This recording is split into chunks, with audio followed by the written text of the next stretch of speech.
अस्सलाम वालेकुम and welcome back to my channel. आज का जो टॉपिक है वो है कम्युनिकेशन स्किल्स पे। सबसे पहले ये देखेंगे कम्युनिकेशन स्किल्स क्या होता है।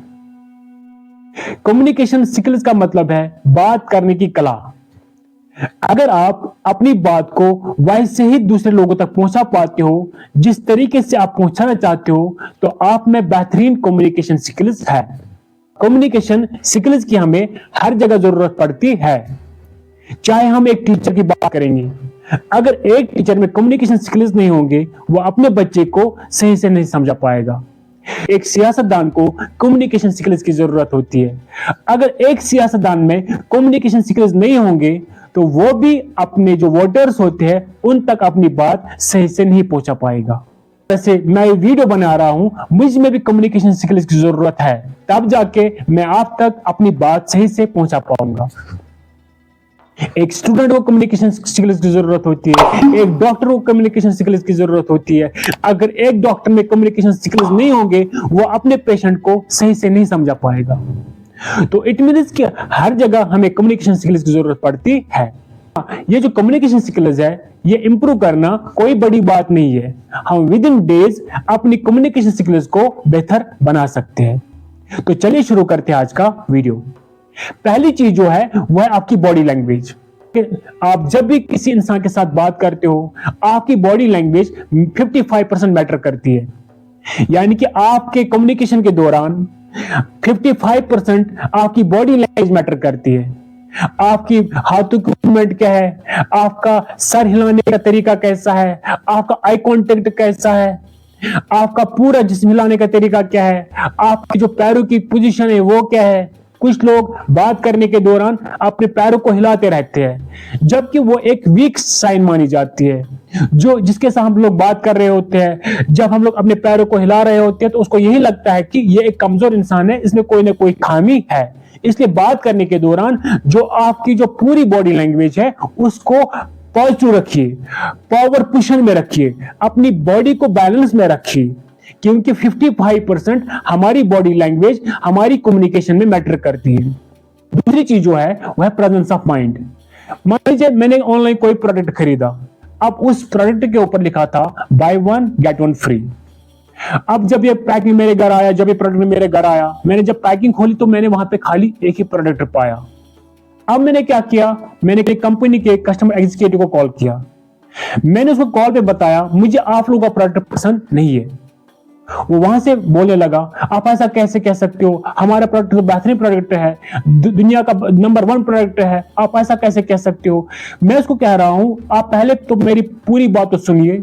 मैं ये कहना चाहता हूं कि आप लोगों ने मुझे कहा था कि अगर आप एक प्रोडक्ट खरीदोगे हम इसके साथ आपको दूसरा प्रोडक्ट फ्री में देंगे। तो फिर वो कहने लगा हाँ ऐसी बात हो सकती है। इट मींस कि उसका प्रेजेंस ऑफ माइंड सही नहीं था, यानी कि अभी तो मेरी बात मुकम्मल ही नहीं हुई थी, वो वहां से बोलने लगा। इसी तरह से कुछ लोग हमारे साथ बात कर रहे होते हैं, उनका कहने का मतलब क्या होता है, पहले हम उस चीज को सही से नहीं समझ पाते हैं, हम बीच में ही उनकी बात काट के अपना यहां से कहना शुरू करते हैं। कम्युनिकेशन स्किल्स को बेहतर बनाने के लिए हमारा प्रेजेंस ऑफ माइंड भी जरूरी है। तीसरी चीज जो है वह है अवॉइड डिस्ट्रैक्शंस। हम लोग किसी इंसान के साथ बात कर रहे होते हैं, इसी दौरान हम लोग मोबाइल फोन भी चला रहे होते हैं, टेलीविजन देख रहे होते हैं, या कुछ लोग कोई काम कर रहे होते हैं। तो इट मींस कि अगर आप किसी इंसान के साथ कम्युनिकेट करते हो, उसको कोई बात समझाना चाहते हो, उस दौरान हमें अपना मोबाइल फोन, अपना जो टेलीविजन है वो सब बंद रखना चाहिए। अब आप किसी ऐसे इंसान के साथ बात कर रहे हो जिसका आपको लगता है कि वो एक इंपॉर्टेंट इंसान है, वो आप फोन पे बात कर रहा है, अब आपको उसको कोई बात समझानी है, आप क्या उसको डायरेक्टली बोलेंगे जरा आप अपना फोन बंद रखिए, मुझे आपको कोई बात बोलनी है। आप उसको ऐसे कह सकते हो सर आप अपनी कॉल को पहले कंप्लीट कीजिए फिर हम लोग बात करेंगे। तो इससे क्या होगा, उसको एहसास होगा नहीं मुझे इसकी बात भी सुननी जरूरी है, वो अपना मोबाइल फोन बंद रखेगा। तो बात करने के दौरान हमें जो डिस्ट्रैक्शंस है उनको बंद करना चाहिए, उनको अवॉइड करना चाहिए। बात के दौरान हमारा पूरा ध्यान उस इंसान की तरफ होना चाहिए जिस इंसान के साथ हम लोग बात कर रहे हैं।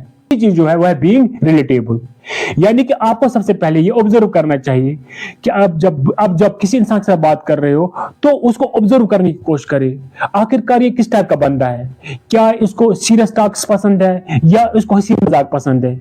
अगर आपको लगता है कि इसको हंसी मजाक पसंद है तो उसको हंसी मजाक में ही बात करें। अगर आपको लगता है इसको सीरियस बातें पसंद है तो उसके साथ उसी तरीके से बात करें, तो आप एक बेहतरीन कम्युनिकेटर बनेंगे। पॉइंट नंबर 5 जो है वह अवॉइड सोशल एंजाइटी। आप एक ग्रुप में बैठे हो, अब आप बात करना चाहते हो लेकिन आप डरते हो। आप अंदर से ये सोचते हो क्या मुझे बात करनी आएगी, क्या मैं बोल पाऊंगा, क्या मेरे अल्फाज सही है। ये नहीं सोचना चाहिए, हमें अपने दिमाग में ये नहीं सोचना चाहिए, हमें रिस्क लेनी है। आप ग्रुप में बैठे हो, अजनबियों के साथ बैठे हो, आप रिस्क ले लो, आप कोशिश करो बात करने की।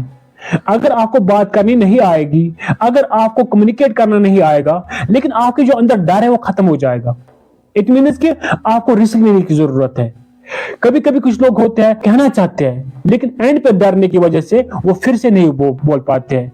तो ये जो सोशल फियर जो है, जो आपको सोशल एंजाइटी है, जो आपको सोशल फियर है, इसको बात करने के दौरान अवॉइड करने की कोशिश करनी है। हमें रिस्क लेनी चाहिए और बात करनी चाहिए। पॉइंट नंबर 6 जो है वह हम किसी इंसान के साथ बात कर रहे हैं, अब वो वहां से हमें बोल रहा है, हम लोग सिर्फ सुन रहे हैं। इस सुनने के दौरान हमें उसको कहना चाहिए हाँ, अच्छा, फिर क्या हुआ, very nice, good, okay, all right, बहुत बढ़िया, अच्छा फिर क्या हुआ, अच्छा और सुनाइए। इट मीन्स कि हमें यहां से उसको कंटिन्यूअसली बोलते रहना चाहिए। तो बात करने के दौरान हमें इन चीजों का भी इस्तेमाल करना चाहिए।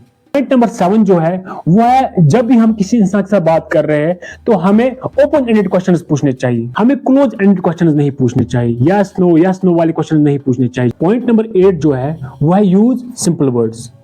जितना हो सके उतना आसान लैंग्वेज इस्तेमाल करें। कुछ लोग बहुत ही ज्यादा डिफिकल्ट वर्ड इस्तेमाल करते हैं, फिर जिसके साथ हम लोग बात कर रहे होते हैं उसको हमारी बात समझ ही नहीं आती है, उस तक हम लोग अपनी बात को सही से नहीं रख पाते हैं, उसको हम लोग अपनी बात सही से नहीं समझा पाते हैं। इसलिए जितना हो सके सिंपल लैंग्वेज का इस्तेमाल करें ताकि जिसको हम लोग अपनी बात समझाना चाहते हैं उसको हमारी बात इफेक्टिवली एंड एफिशिएंटली समझ आए।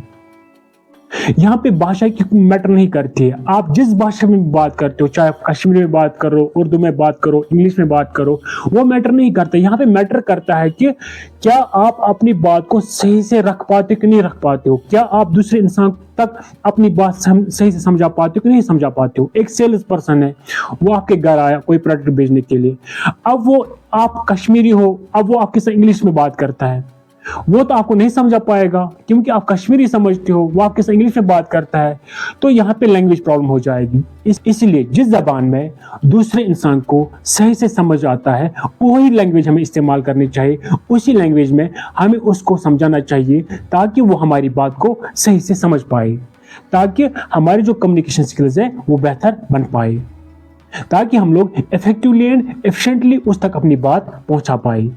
तो ये सारे टिप्स हम लोग इस्तेमाल करके अपनी कम्युनिकेशन स्किल्स को बेहतर बना सकते हैं। Thank you for watching my video.